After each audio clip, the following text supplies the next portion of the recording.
law. And today I just want to touch, this morning I just want to touch lightly on why gaming sucks. Like, and I'm saying gaming sucks because, not everybody say gaming sucks, but for the majority of people in my age group, gaming is just not good right now, especially for the things that we like to play, right, or the things that we grew up with. And I believe that it sucks because gaming had a way of creating a better person or a better gamer, right? Because gaming, if we go back, gaming forced you to find patterns. Gaming forced you to pay attention to what the boss was doing in the patterns of the boss, or the patterns of the enemies, such as Pac-Man, Galaga. You see Pixels. When you fought the boss on Mario and stuff like that, like Donkey Kong, he had a certain thing he did. Koopa in Mario Brothers, he had a certain pattern. Even when you played Sonic the Hedgehog, even the one with Knuckles and all of them, Robotnik had a pattern, and it forced you to pay attention to those patterns, right? It built on eye-hand coordination, right? It improved eye-hand coordination, right? These games don't do that, right? These games aren't built to do that. Right? Most of these games are based on multiplayer or PvP, and you got a lot of the new generation that just want to win. They don't care about actually being good at the game. They just want to win, and they're going to take the easiest route to winning. Understandable. And I think the gaming companies failing at, they stopped trying to make better players, and they just start making games, right? When you got a fighting game that causes you to be a better person or a better player, you are going to have a successful fighting game, because you're not only now,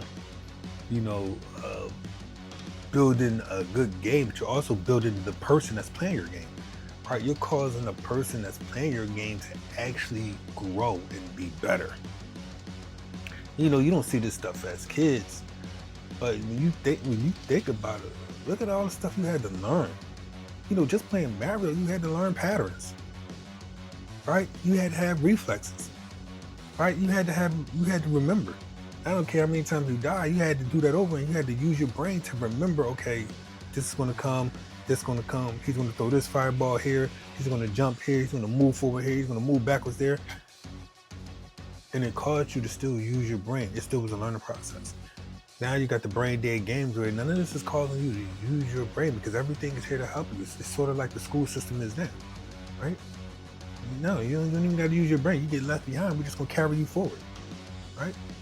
So there is, everybody gets a trophy, right? Like there's nothing causing you to become better. And I think that's what the gaming industry right now is missing.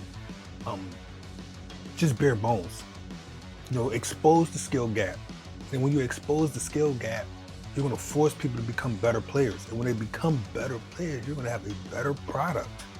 Because now your game is not only, it's not only enjoyable to play, it's not only fair to play, now you're creating better gamers. I think that's the key essence that's being missed. I don't see where any of these games are creating better gamers. They're creating more toxic gamers, if you want to be 100% correct. They're absolutely creating more toxic gameplay. Right? Because, you got a gun that I'm not using. Now your gun is better than mine because they bought it. And now they're able to beat me because I don't have that gun. Or it's taking me a whole 14 hours to level up one gun while this dude has no life. He's been playing this game since beta, and now he got all the guns leveled up, and now he's just cream puffing everybody.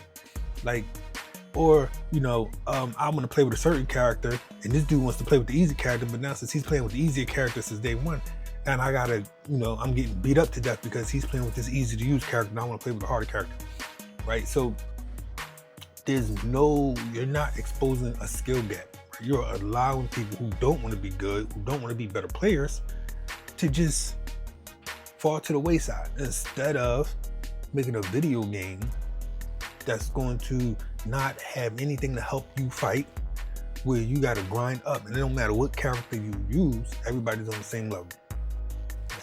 And some of that is in Tekken, but Tekken still has its characters that you can use that can be cheesy and all of that. But at the same time, there's so many elements in Tekken that allow you to get around that it doesn't really affect, because there's so many elements to help you get around it, right? And I think Tekken did a real good job at that.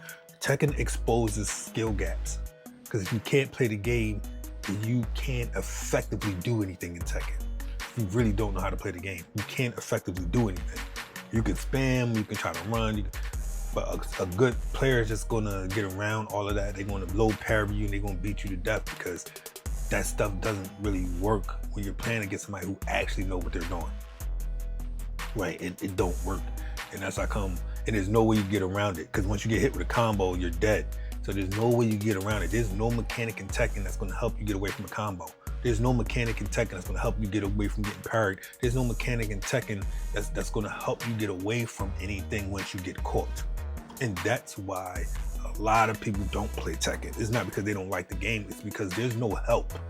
Once people get around the gimmick and the cheesiness, you have no extra help to be able to defend yourself, right? You have none. Either you gotta learn the game or you don't play the game. That's all Tekken is.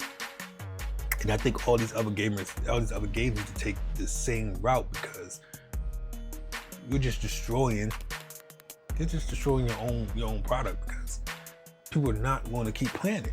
I mean, and it's been proven. Look at the tournament numbers. Look at everybody who's fell back off of MK1. Look at everybody who's not playing Street Fighter. Look at the numbers. And then go look at Tekken numbers, right? And that's your own proof in itself, right? Make a fighting game or any game that's going to improve the player. That's going to that's going to produce a better player. That's going to produce a better person in the world. If you make a fighting game that's going to produce a better person in the world, your fighting game is going to be super successful, because you're making this person grow. They're learning something in your game, whether they know it or not. And I think that's where the games need to start being steered towards, right? Have people learn something, instead of them, just sitting down, picking a brain dead character and beating people up. No, make a game that's going to be based off straight fighting skill. And if you don't have that skill, you won't be able to play the game. And that's going to and if people really want to play the game, that's going to force people to level up. That's going to force people to learn how to actually fight, how to actually play. Right? And this is going to build character. And this is character that they'll take out into the world. This is character that they'll take out into the workplace. Right? No cutting corners. Right? All right, man, that was my little spill today.